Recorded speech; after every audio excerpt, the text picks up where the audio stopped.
Y a continuación tenemos la presentación que lleva por título The Phoenix Journey, un proceso de aprendizaje para la coproducción de políticas ambientales y de inclusión social.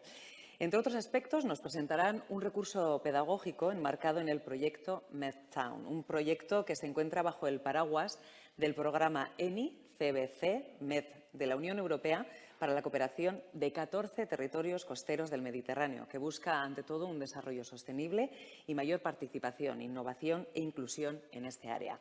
Para ello contamos con Giorgia Caravangeli. Ella es directora y coordinadora del proyecto de cooperación mediterránea MedTown. Trabaja en la ACPP, Asamblea de Cooperación por la Paz, desde 2019, año en el que se mudó de Grecia a España.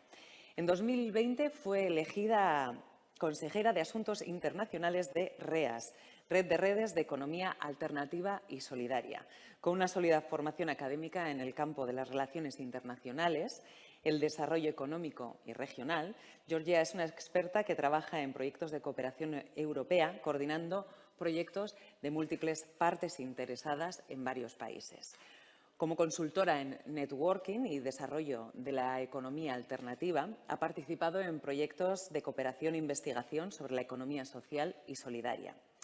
Pero no solo contamos con ella, también contamos con José María Ruiberriz de Torres López, que forma parte del equipo de dirección de la Asamblea de Cooperación por la Paz.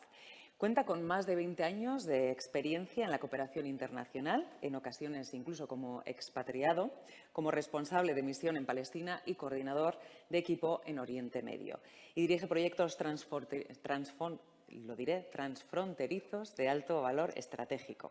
Ha adquirido una amplia experiencia en organización comunitaria y procesos de co-creación de políticas públicas y ha especializado su actividad en el campo de la economía social y solidaria y la innovación en el sector público.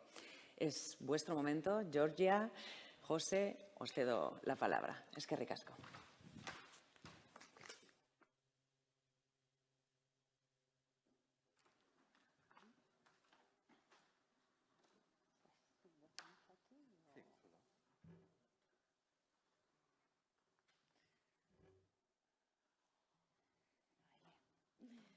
Pues buenas tardes a todas y todos y muchas gracias por invitarnos en este evento tan interesante.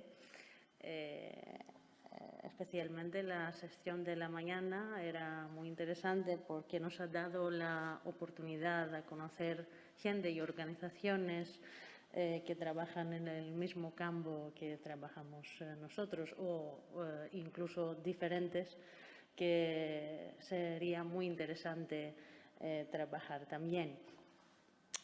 Nosotros somos parte de la ONG Asamblea de Cooperación por la Paz y estamos trabajando para promover la democracia y los derechos humanos y la igualdad entre los seres humanos,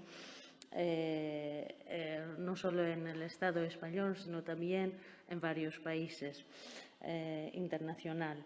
Pero hoy hemos venido aquí para compartir con vosotros un viaje de aprendizaje para la coproducción de políticas ambientales y de inclusión social que hemos desarrollado a través del proyecto MedTown, que es un proyecto de cooperación que está financiado a través del Instrumento Europeo de Vecindad,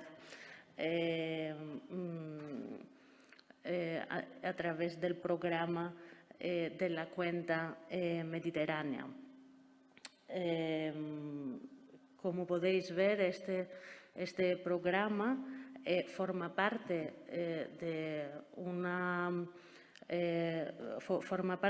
de un programa europeo Interreg que promueve la cooperación territorial entre los Estados miembros de la Unión Europea y tienen como objetivo promover la cohesión entre los Estados miembros y, sobre todo, contribuir para promover el pilar europeo de los derechos sociales. Así como, es decir, promover los derechos al acceso de un trabajo digno o al acceso de oportunidades de trabajo y a la inclusión social. Este programa, como veis, cuenta con un presupuesto de 209 millones y desde este momento está financiado casi 70 proyectos de cooperación entre las dos partes del Mediterráneo, del sur y del norte, que significa que en este programa lo interesante es que participan también países que no están miembros estados de Unión Europea. Aquí podéis ver un poco más las prioridades y las temáticas de proyectos de cooperación que están financiados por este programa, que de momento tiene 4 ejes. Uno está enfocado en el emprendimiento, el otro en la innovación y la investigación, un eje en la inclusión social, donde forma parte nuestro proyecto de Meta, y uno en el medio ambiente. Pero hay proyectos que cubren, son transversales, que cubren temáticas entre uno o dos ejes del programa.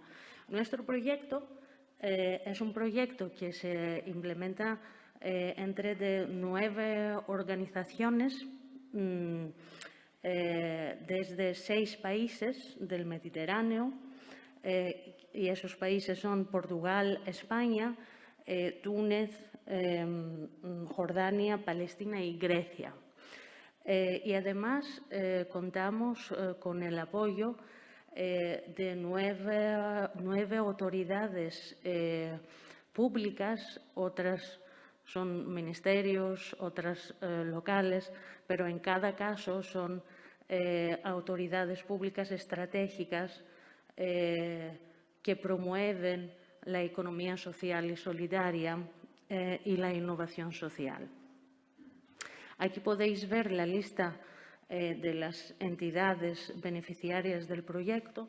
Nosotros somos el lead beneficiary y estamos coordinando toda la ejecución del proyecto en todos los países.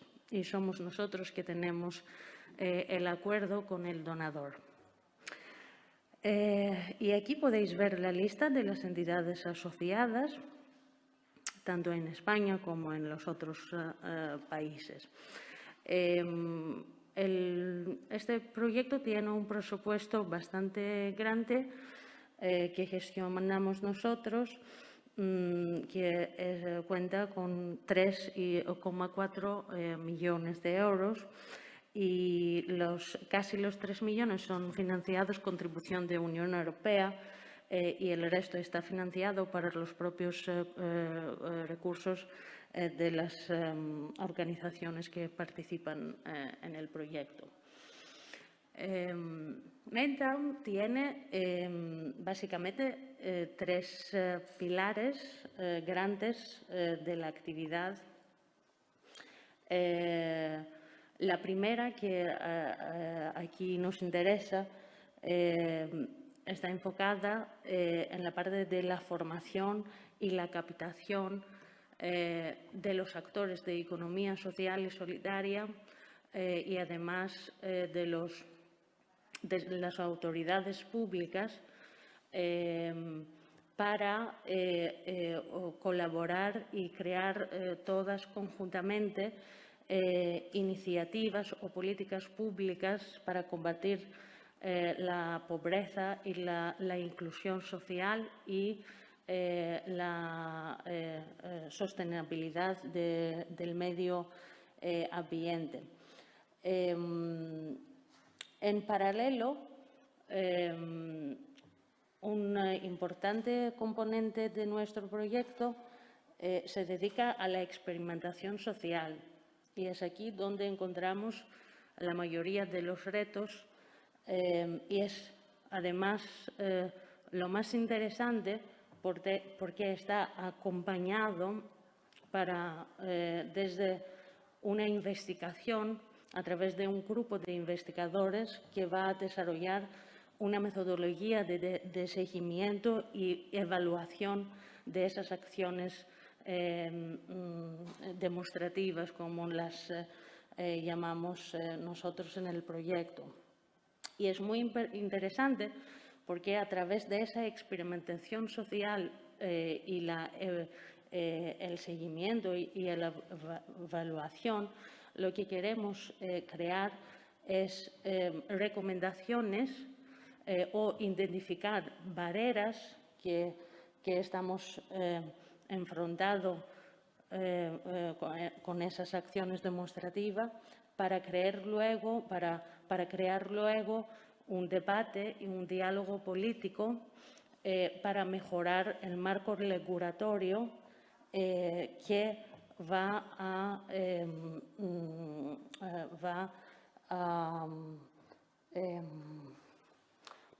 permitir, gracias, que va a permitir la experimentación en esas actividades o iniciativas de coproducción que nosotros queremos promover. Así, un objetivo principal es producir herramientas para una transición justa en la región del Mediterráneo y, además, crear alianzas con otras organizaciones o proyectos que están trabajando en el mismo terreno y sector.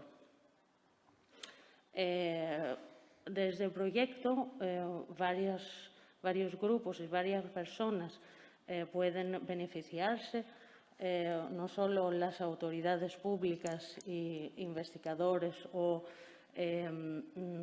los actores de economía social y solidaria, pero también toda la parte de ciudadanía o de las comunidades locales que quieren tener un papel más participativo en el diseño de las políticas públicas sociales que están dirigidos para ellos. Aquí podéis ver algunos resultados que estamos esperando generar y lo digo porque todavía estamos hemos desarrollado el primer pilar del proyecto, que tiene que ver con la parte de formación, que aquí se llama Plan de Capacitación y Servicios, pero a lo largo tiempo todas esas actividades estamos esperando. Ahora que podemos, que la pandemia está más controlada, muchas actividades las hemos retrasado porque queríamos hacerlas en personal y hacer esta interacción con los otros socios. Un importante resultado que hemos invertido mucho hasta ahora es la comunidad de aprendizaje de Metan sobre la coproducción, que es una plataforma donde planteamos compartir todo ese conocimiento y experiencia, no solo entre nosotros, sino también con otras organizaciones o citizens o ciudadanos que quieren visitar y entrar en esa información. ¿Y qué es el proyecto de Metan y qué es lo que queremos promover? Voy a dejar a mi compañero José, que es el inspirador de ese proyecto, para daros más información. Gracias, Yolanda. Buenas tardes a todas y a todos. Cuando lanzamos el proyecto, nos proponíamos, de algún modo, como organización social que somos, entender por qué en todo el trabajo que veníamos haciendo de intervención social, en muchos contextos, nos encontrábamos con barreras y con límites que hacían difícil transformar la manera en la que determinados servicios públicos, determinadas políticas públicas se llevaban a cabo.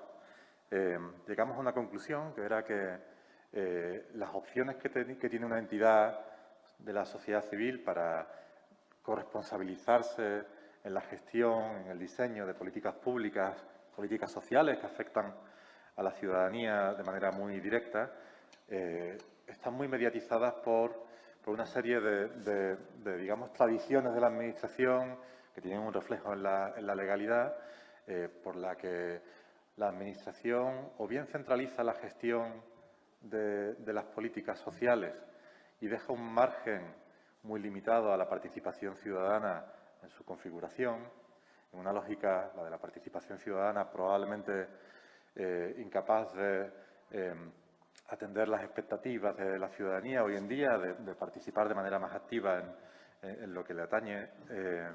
Y otro modelo que venía abriéndose camino y que se sigue abriendo camino con mucha fuerza, que tiene que ver con la de externalizar al mercado la gestión de determinadas políticas y servicios públicos, ¿no? Esos dos modelos perpetúan una realidad extremadamente vertical en la que a la ciudadanía, al ciudadano, se le trata en su individualidad y se le convierte en un mero cliente de un servicio, ¿no? Sin tomar en consideración el conjunto de habilidades, capacidades, experiencias que puede esa persona, integrada en un marco de participación más amplio, aportar al diseño del servicio. En última instancia, analizando la realidad muy fracturada y muy diversa del ámbito mediterráneo del proyecto, tomamos conciencia de que nos encontrábamos en contextos que tenían cierta similitud de administraciones públicas debilitadas, que han perdido un gran capital de legitimidad y que además en el ámbito local cuentan con limitadas competencias y a menudo exiguos recursos para llevar a cabo políticas de calidad. Y nos planteamos, mirando en un contexto más amplio, si no existían otros modelos posibles, ¿no? Modelos que pudieran estar basados no en esta lógica vertical, sino en una lógica más horizontal, que permitiera generar un efecto multiplicador, un impacto mucho mayor de la actividad pública al incorporar precisamente los saberes de la ciudadanía. Y vimos que en otros contextos del norte de Europa, Canadá, en otros contextos desarrollados del norte global, se abría camino el concepto de la coproducción de políticas sociales.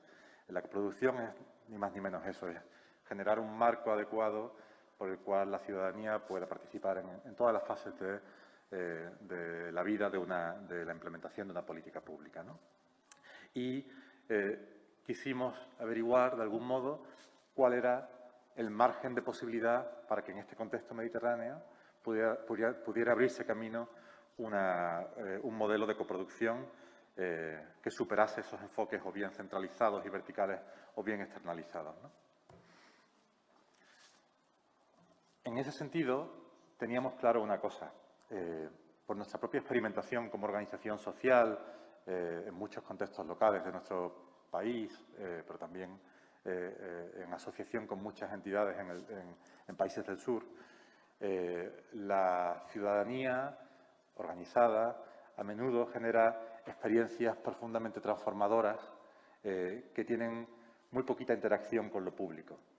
Esta mañana participamos en un muy rico seminario en el que distintas organizaciones locales y de otros ámbitos han compartido sus experiencias en iniciativas como huertos sociales o monedas complementarias o muchísimas fórmulas de autoorganización que aportan soluciones innovadoras, soluciones que permiten apuntar en direcciones en las que cambios sociales profundos, cambios en la manera de organizar la producción, la participación, se están dando, ¿no? Y nos planteamos hasta qué punto este modelo de coproducción podía hacer florecer una nueva etapa en la que la acción de la administración pública se caracterice precisamente por su capacidad para innovar y transitar de una política social a menudo apenas capaz de gestionar las desigualdades actuales y sus efectos, ¿no? Sobre los derechos de las personas, en políticas inductoras de cambios profundos en la sociedad en una clave de avance de la democracia, los derechos humanos y los derechos ambientales, al fin y al cabo, ¿no? Ha sido enormemente ilustrativo escuchar a David Boyd en esta intervención anterior, pues porque cuando hablamos de políticas sociales, políticas que a menudo se traducen en programas de carácter municipal o territorial, es evidente que estamos hablando de intervenciones dirigidas a colectivos vulnerabilizados, barrios empobrecidos, y en estos espacios hay una clara coincidencia de realidades. Son los territorios, los barrios a menudo periféricos de las grandes ciudades, sea en Túnez, sea en Jordania o en el sur de España, a menudo es en esos contextos donde hay un mayor deterioro también del entorno ambiental y una mayor insalubridad en todos los sentidos, ¿no? De manera que cuando hemos reflexionado sobre de qué manera incorporar una agenda de derechos humanos y de derechos ambientales al trabajo de coproducción, nos centrábamos particularmente en los aspectos procesuales, los aspectos que tienen que ver con mejorar la participación ciudadana, ¿no? Todo esto suena razonablemente abstracto, pero tiene una traducción práctica. Como actores de la sociedad civil, como ONG, nuestra fortaleza está en la experimentación, en el desarrollo de pilotos, de experiencias con ese carácter innovador.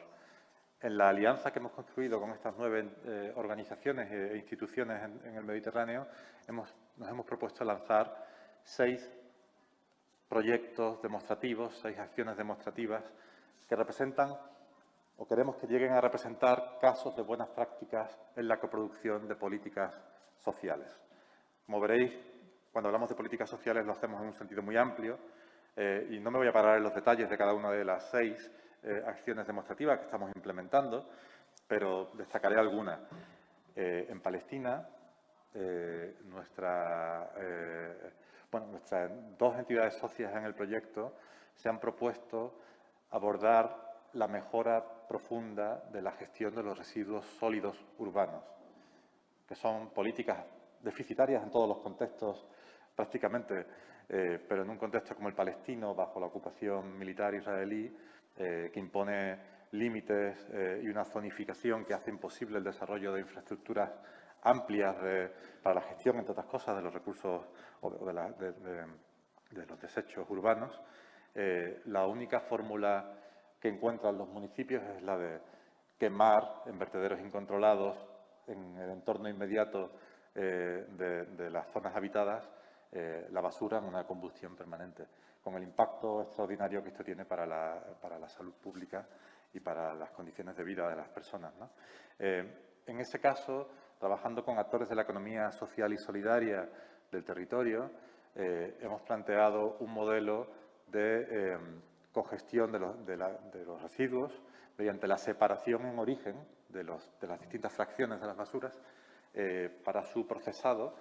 Y en esa separación en origen vamos a operar con un sistema de micropagos a las familias, establecimientos que procedan a separar los residuos, porque vamos a trabajar conjuntamente con la administración local y con las distintas cooperativas presentes en el municipio para el procesado y posterior venta de esos residuos, ¿no?, transformados. Eso permitirá generar una fuente de ingresos de lo que antes era un mero desecho que se quemaba y eso alimentará este circuito de economía circular. Resultado, una política que era deficitaria, ahora es una política generadora de recursos. Un usuario que era un un ciudadano o ciudadana que era un cliente profundamente insatisfecho con la calidad de un servicio, ahora es un actor activo en la propia gestión del servicio y participa de él en toda su integridad, ¿no? Destacaré dos de ellas con más detalle. Una tiene lugar en el Estado español, en Sevilla, en uno de los barrios más pobres de Europa. Sevilla tiene el dudoso honor de contar con 3 o 4 de los barrios más pobres de Europa dentro de su término municipal. Y en este barrio estamos trabajando para desplegar una moneda local. Una moneda local es un medio de pago de aceptación solo en un territorio particular y que permite dinamizar pues, las relaciones sociales y económicas dentro de ese territorio, favoreciendo bueno, pues el consumo local, fortaleciendo el papel en la comunidad del pequeño comercio como parte vertebrante, ¿no? del barrio. Y lo estamos haciendo trabajando con las asociaciones del barrio, también las asociaciones de comerciantes y la propia administración pública. La administración local y los servicios sociales municipales, en un estudio que hemos llevado a cabo en otro proyecto similar, en este caso en Santa Coloma de Gramenet, donde también trabajamos,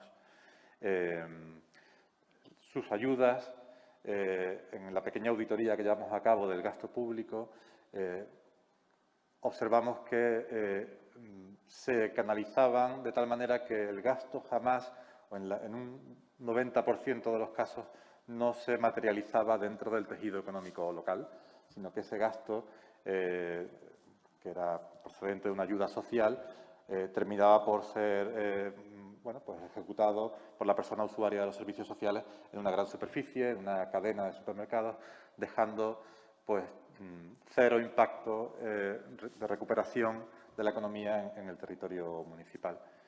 La adopción de un medio de pago local de estas características lo que permite es que con la colaboración de los distintos agentes que promueven su uso, todo ese gasto público se relocalice en la economía local y, lo que es más importante, recircule de tal manera que un euro de ayuda social pueda convertirse, según los estudios que hemos llevado a cabo en esta otra iniciativa, en de 11 a 15 euros de transacciones, en valor de transacciones dentro de ese territorio acotado, ¿no?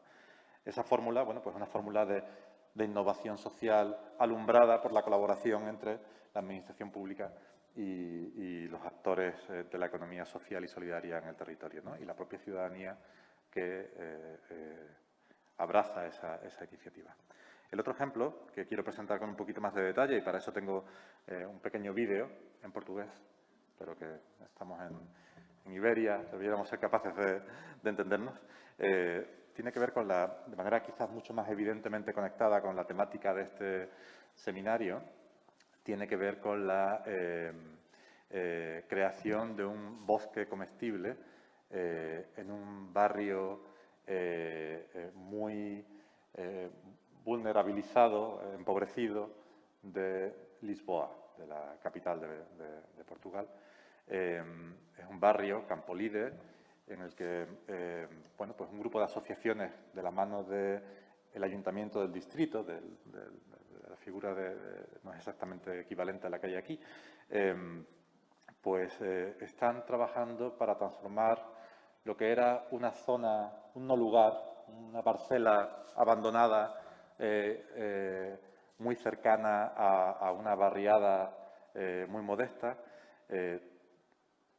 una parcela que además los servicios municipales eran incapaces de mantener en buen estado con los recursos de los que disponían, pues para transformarla en un espacio de convivencia, de juego, de aprendizaje, de cultivo de una diversidad de productos bueno, que sirven además para mejorar la dieta de vecinos y vecinas, como también una actividad, bueno, pues, si no económica, por lo menos de participación, de inclusión, bueno, pues, que hace, por ejemplo, que personas muy mayores que ya no tienen la capacidad de salir de sus apartamentos fácilmente, pues incluso participen transformando la fruta recolectada en mermeladas o en pasteles o lo que sea, ¿no? Y bueno, esta iniciativa es particularmente querida por el proyecto, pues porque está generando una atención extraordinaria y probablemente sea el caso más exitoso que podamos presentar hasta el momento de abordaje de una problemática que es social y ambiental y que, bueno, mediante un modelo de coproducción como el que se ha generado allí, permite transformar en profundidad la relación de estas personas con su entorno más inmediato, ¿no? Os he hablado del de Sevilla, no hace falta que abunde con esta diapositiva y quiero poneros el pequeño vídeo, si la tecnología me lo permite, sobre Campolide.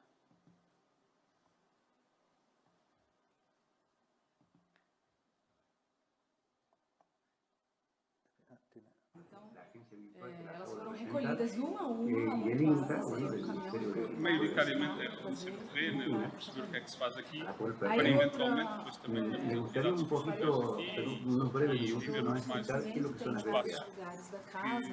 Que é aquele tijolo que é só prensado com terra Las e buenas 5% prácticas de cimento. agropecuarias se refieren al conjunto de principios, normas y recomendaciones técnicas tendientes a reducir los riesgos físicos Como é que funciona y biológicos en la producción, digamos, uma floresta procesamiento, autossustentável? Como é que nós almacenamiento podemos y estabelecer transporte de alguns productos pontos agropecuarios entre para agrofloresta asegurar la e a inocuidad del comunidade producto, la à protección del volta, a ambiente y comunidade del escolar, personal que a trabaja espetacular, bem, en la desde o início explotación, todo buscando un desarrollo. projeto. Esto que estoy explicando es muy para la provincia. Nada que ver con el del vídeo. se están mezclando dos audios, ¿verdad? Y puede ser que sea la fuente aquí, ¿verdad? Que haya alguna cosa.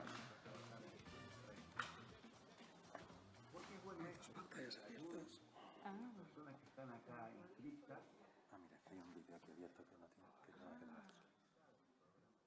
Si vuelves al navegador. E as outras são garrafas de vinho, garrafas... Nós vamos juntar-vos por grupos, mas a ideia é vocês trocarem opiniões. E hoje é pouquinho tempo, mas é só para abrir assim um apetite das coisas que vamos fazendo aqui. E obrigada por terem vindo. Olha o Galito anda aqui, ele acorda a gente logo de manhã. No início não sabia que isto existia. Depois comecei a ver pessoas a virem cá às quintas. Então eu e a mãe viemos cá ver o que era. E desde aí comecei a cortar, ou a semear, ou a regar. Depois fiz buquetes, estou a gostar muito. Estes buquês têm sido assim, já assim, um símbolo daqui da agrofloresta, porque a Isaura, grande impulsionadora, e algumas das outras crianças que vêm cá e que fazem os buquês e que vão entregar aos vizinhos, distribuem. A agrofloresta é um espaço que se pretende que seja para as pessoas. É feito com as pessoas e para que toda a gente possa usufruir dele. Daí organizarmos aqui cursos, organizarmos encontros, as pessoas podem vir aprender, podem vir conviver e acabar por perceber que os espaços verdes podem ter um interesse muito maior do que ser apenas um relevado sem vida. Aqui produzimos comida e produzimos relações entre os vizinhos.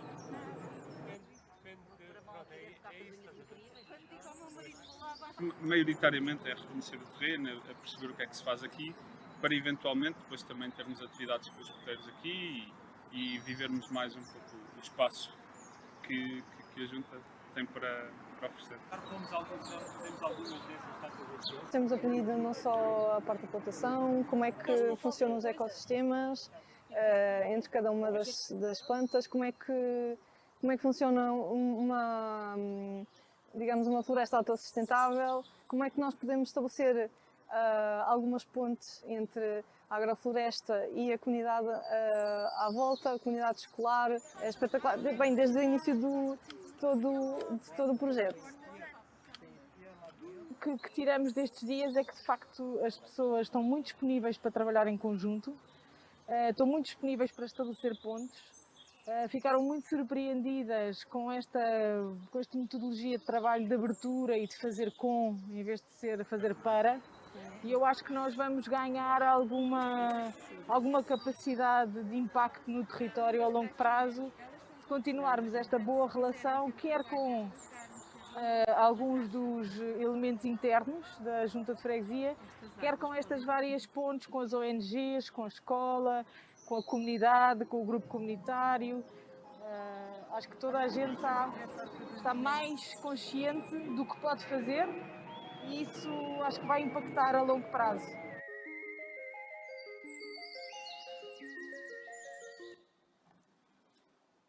Bueno, creo que se entendía razonablemente bien, ¿no? De la propia imagen se puede deducir la naturaleza del proyecto, ¿no?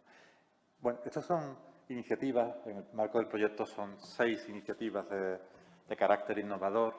A lo largo, en la presentación de nuevo del relator, hablaba de cientos, miles de iniciativas valiosísimas que pueden representar ejemplos de buenas prácticas que merecen su estudio y merecen el escalado o la replicación de esos modelos a otros contextos, ¿no? Y pueden representar una oportunidad para generar esos cambios que permitan avanzar de una vez por todas hacia esa transición a la sostenibilidad.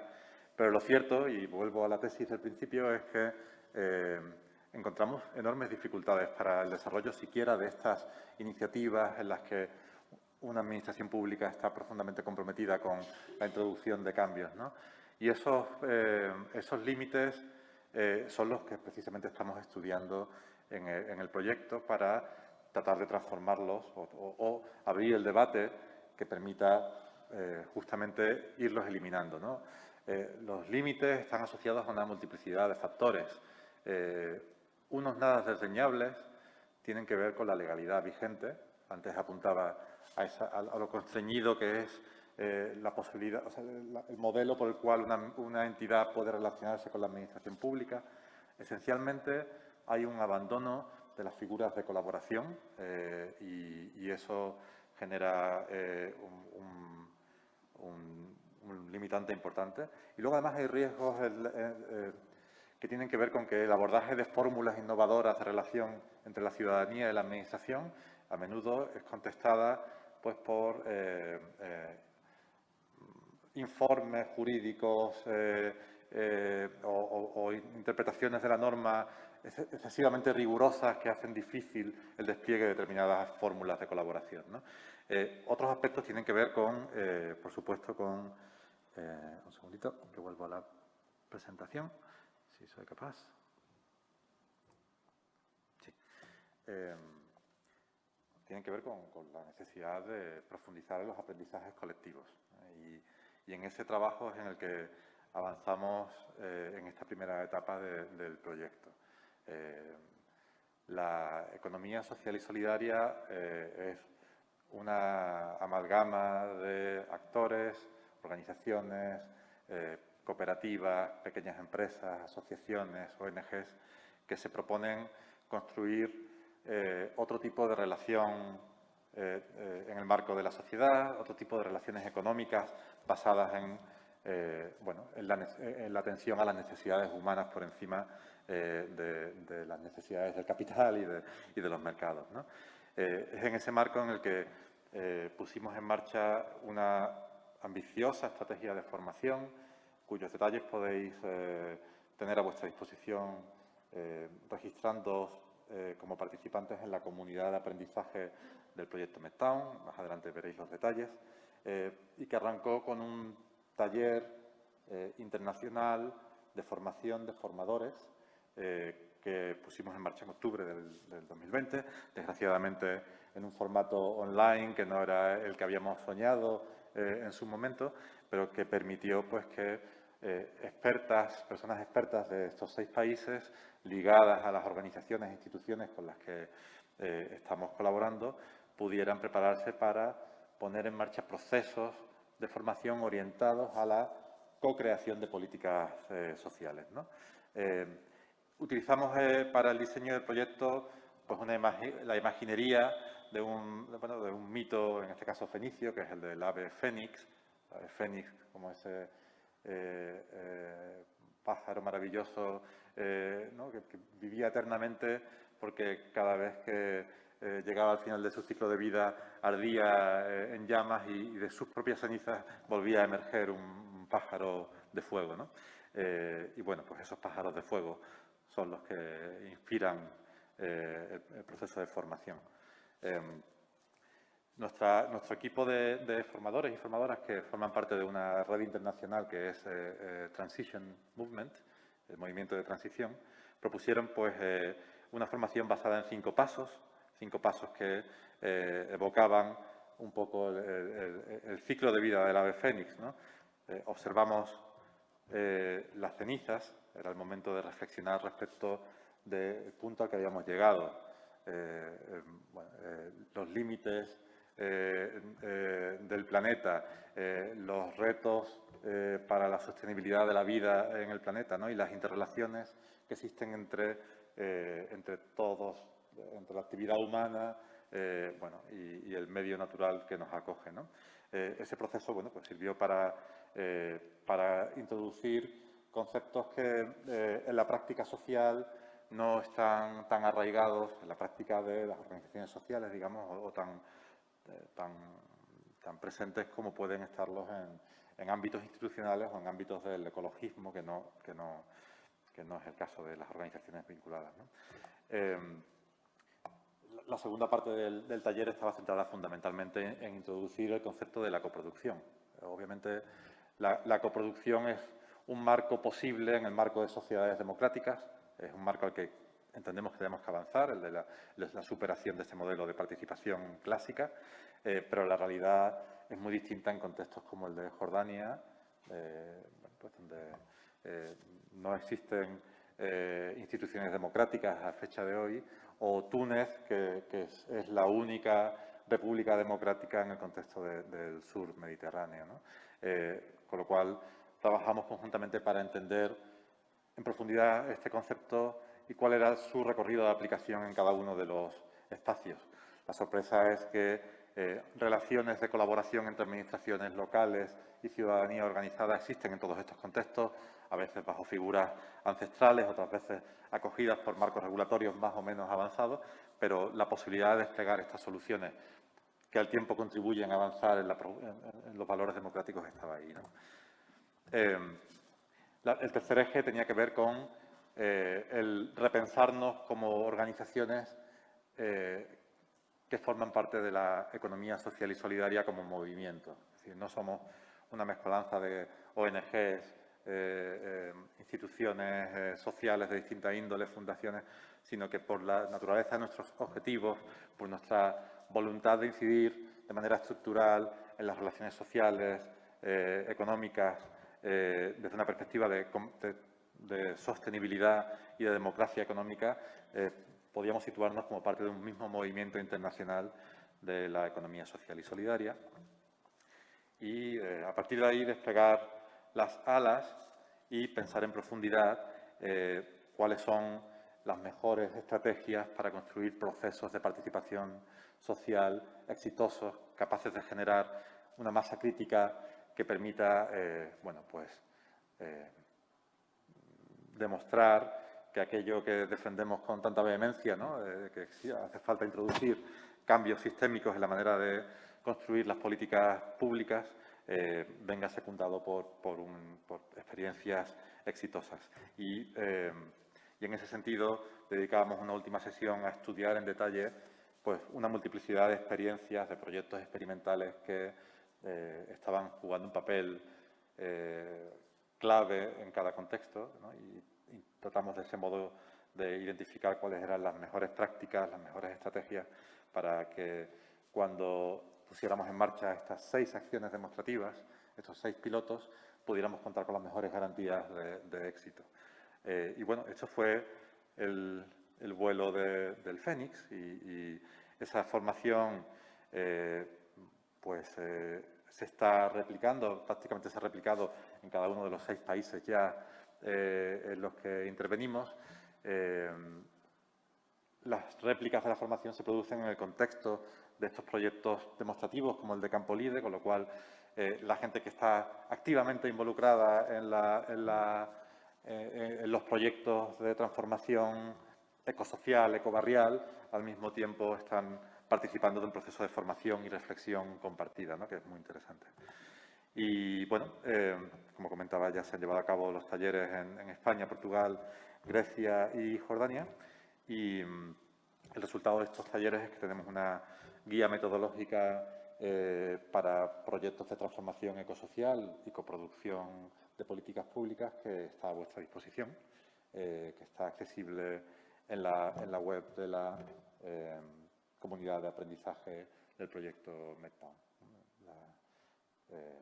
Podéis, por supuesto, registraros y uniros a ese espacio de interlocución, de participación, de reflexión y trabajo compartido, y ahí es donde están los recursos pedagógicos que podéis hacer vuestros. Y creo que eso es todo, ¿verdad, Jordi? Quizás me he extendido demasiado, no sé, o nos hemos extendido demasiado. ¿Sí? Sí, justo a las 7. Perfecto. Y ahora es cuando empiezan las preguntas, que no lo hemos dicho, pero bueno, no sé si queréis que yo me quede aquí, por si acaso, yo creo que vais... Bueno, me quedo, venga. No, no se pasa nada. ¿Alguna pregunta que queréis hacer desde el público? ¿Sí? Bai. Gerturatuko dizute, Bueno, lo que pasa es que desde el streaming ez dizute aituko bestela. Streamingetik, si no, no te escucharán desde el streaming.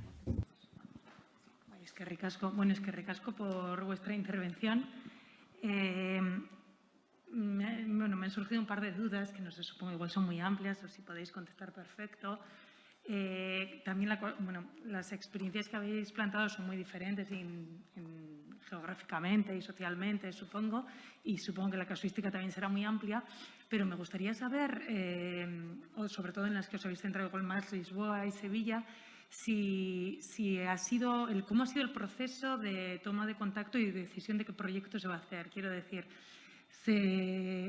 ¿eran proyectos que ya existían previamente, o iniciativas o movimientos sociales, o había algún tipo de activismo al respecto? ¿Ha sido más una identificación de necesidades? Esa unión, o cómo ha sido para poner en marcha los proyectos. Y luego, al tratarse de, he entendido más o menos que es una especie de nexo entre las administraciones y esos proyectos que se llevan a cabo. Si habéis encontrado reticencias a la hora de que se puedan institucionalizar movimientos sociales previos, si es que existían o no, porque yo lo traigo a veces aquí a iniciativas que conozco, que siempre existe esa ambivalencia entre la necesidad de institucionalizar algo y lo que puede suponer eso en cuanto a otro tipo de dificultades o retos. Es una pregunta muy amplia, ya lo siento. No, fantástica y muy pertinente. ¿Te parece si respondo? Bueno, la primera parte es una combinación de azar y decisiones, ¿no? Es decir, desgraciadamente, estos proyectos europeos de una financiación significativa se construyen con las piezas que puedes reunir en plazos cortos sobre la base de relaciones precedentes, ¿no? Y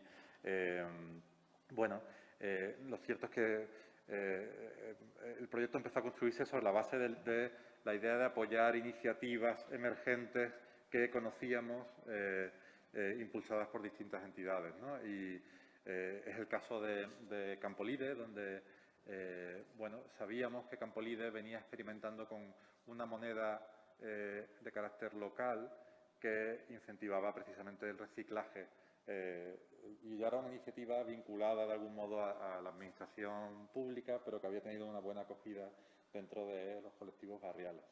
En el caso de Palestina tiene más que ver con una trayectoria histórica de cooperación al desarrollo en un sentido más clásico, digamos, ¿no? Con contrapartes de muchos años atrás trabajando en temas de desarrollo rural y con mucha presencia y mucha legitimidad en los pequeños municipios donde intervenimos, porque son parte del tejido local, ¿no? Y en Sevilla, en particular, algunas de las personas vinculadas a Asamblea de Cooperación por la Paz teníamos una trayectoria de activismo barrial vinculada a un barrio en particular, no uno más del centro de Sevilla, barrio viejo de Sevilla, que es la moneda social del Puma, que no sé si, básicamente las monedas sociales son un universo en sí mismo y es un elemento que hemos incorporado transversalmente al proyecto, pero en Sevilla existe una moneda de carácter barrial que en un barrio afectado por la gentrificación, ¿no? que ha venido sufriendo ese proceso, y los propios colectivos del barrio lanzaron esta moneda que lo que perseguía era reactivar los lazos vecinales, apoyar al pequeño comercio, impulsar proyectos de barrio. Y fue este equipo el que había impulsado un proyecto al margen de las administraciones públicas, ¿no? Que al fin y al cabo también jugaba un papel de denuncia del abandono de un barrio a la merced de los actores económicos, ¿no? El que propuso al ayuntamiento explorar el potencial de uso de esta innovación que habíamos trabajado durante mucho tiempo en contextos de barrios empobrecidos, digamos, ¿no? Y esto no ha sido cosa de un proyecto, llegas y desembarcas, sino que es un barrio en el que distintas organizaciones vinculadas con el proyecto venimos trabajando pues con colectivos feministas y asociaciones de mujeres, en los coles del barrio, en una infinidad de proyectos que nos hacen, además de ser la ONG internacional, ser un actor barrial, ¿no? Reconocido más por el trabajo que hacemos allí. O sea, esas claves de legitimación son clave, ¿no? Porque si no, realmente no hay manera de que se produzcan procesos de apropiación. Y esa tensión entre actores que trabajan... Perdón, que me he alejado. Y esa tensión entre organizaciones, entidades que trabajan al margen de las administraciones públicas, en proyectos a veces que representan, esta mañana conocíamos algunos, ¿no? Verdaderos casos de utopías reales, donde grupos pequeños de personas pues consumen, producen de manera totalmente sostenible, en muchos casos son reticentes a acercarse a las administraciones, y con razón, pues porque las maneras en las que las administraciones se relacionan con estos espacios están muy mediatizadas por muchas razones, ¿no? Entonces, justamente por eso el énfasis del proyecto es el de repensar las maneras de relacionarse, ¿no? Y los límites están en 1000 terrenos.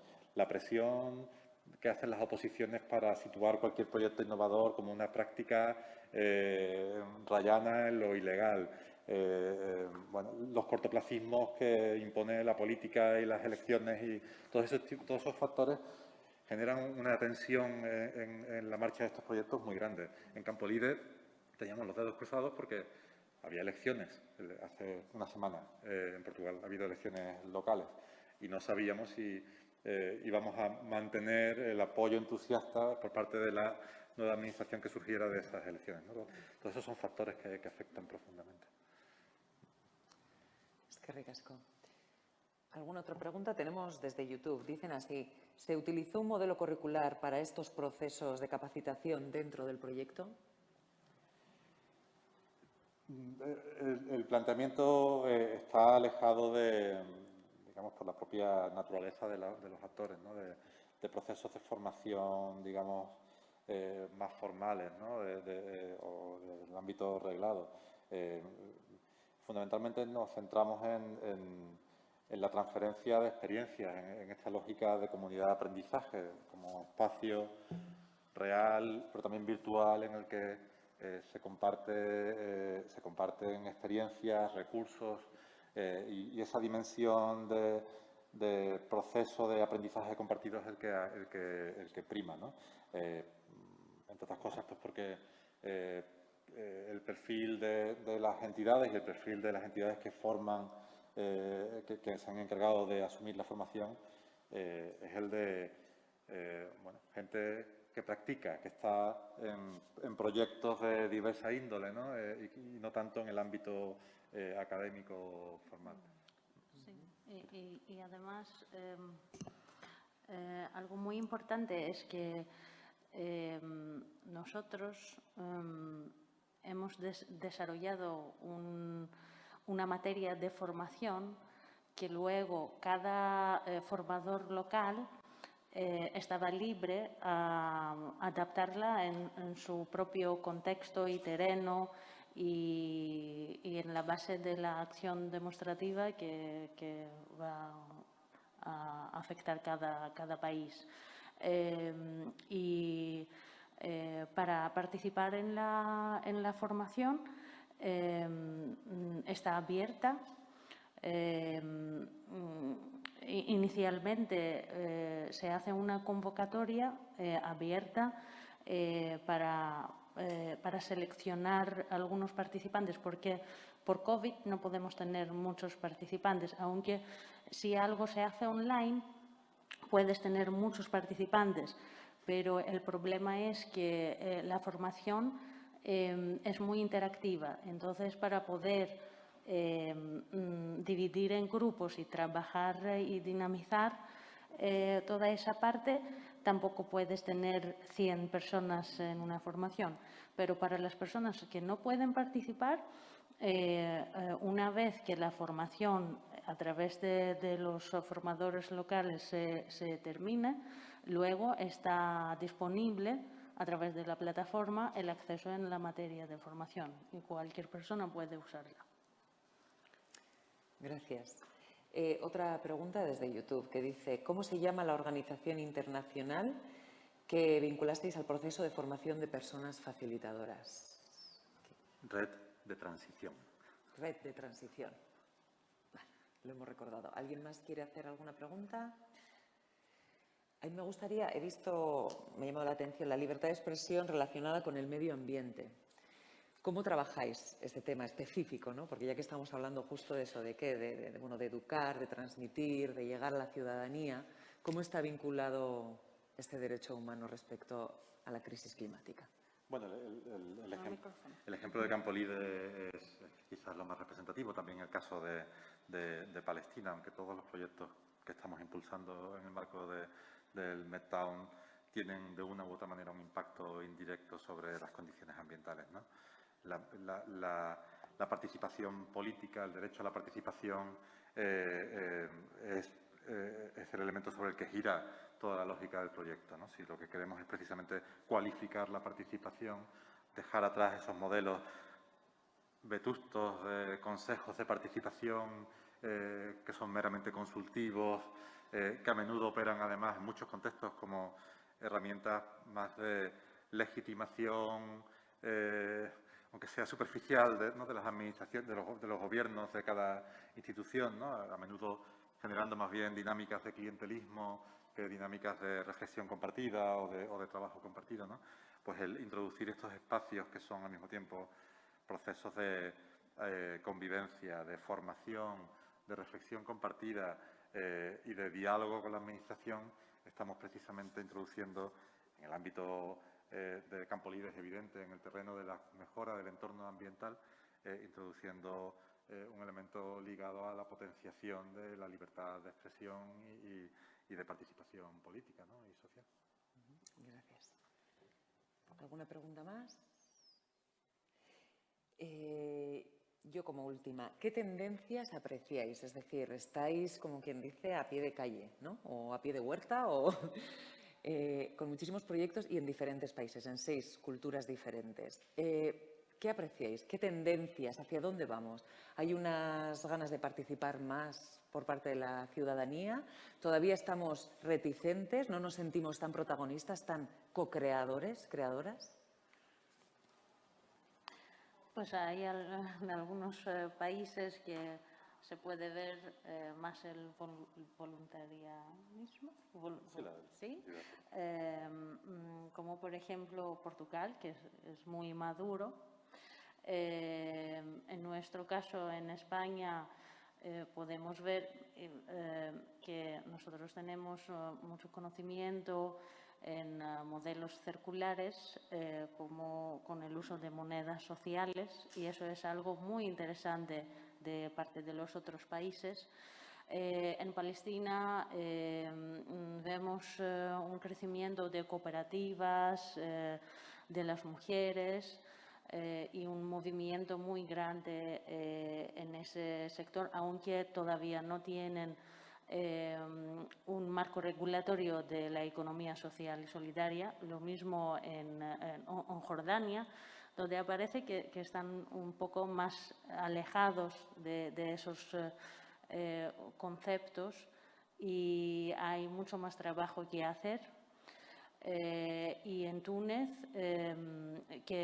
Túnez y Grecia, que tienen su propia regulación de economía social y solidaria, y trabajan mucho con el tema de inclusión laboral a través de la economía social y solidaria y de emprendimiento social.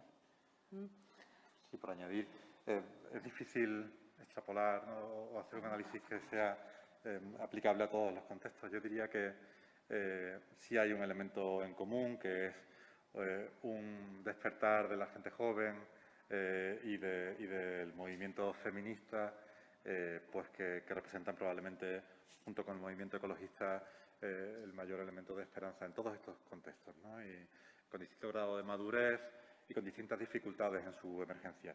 Si hay algo común a todos estos contextos es una cultura mediterránea profundamente patriarcal que bueno, dificulta que la gente joven acceda a espacios de participación, de poder, de decisión, de visibilidad, ¿no? Y lo dificulta en algunos casos de manera extraordinaria.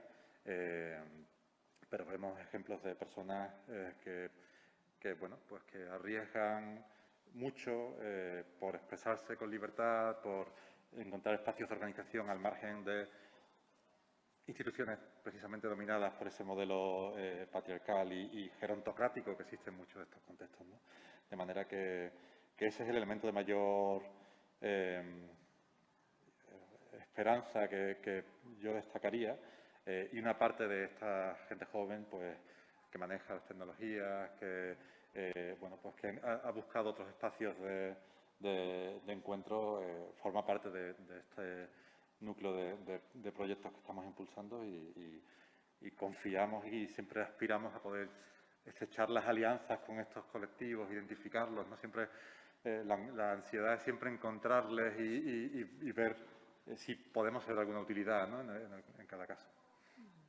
Y por último, si puedo decir una última palabra sobre la conexión con el medio ambiente. Para nosotros, la promoción de la economía social y solidaria es muy importante porque es una alternativa muy esencial a lo que estamos enfrente ahora, con muchísimo desarrollo, pero sin pensar en el medio ambiente. Y la economía social y solidaria está muy vinculada con modelos más sostenibles, comercio justo, que no solo tienen en consideración factores ambientales, sino también sociales, que es muy importante y para una transición más justa, que es lo que están hablando ahora en la Unión Europea a través del Green Deal. Muy bien, muchas gracias. De hecho, mañana tendremos a Yayo Herrero hablando de ecofeminismo. ¿Vosotros vendréis también? Estaréis ahí. Genial. Es que ricas, con un fuerte aplauso. Muchas gracias.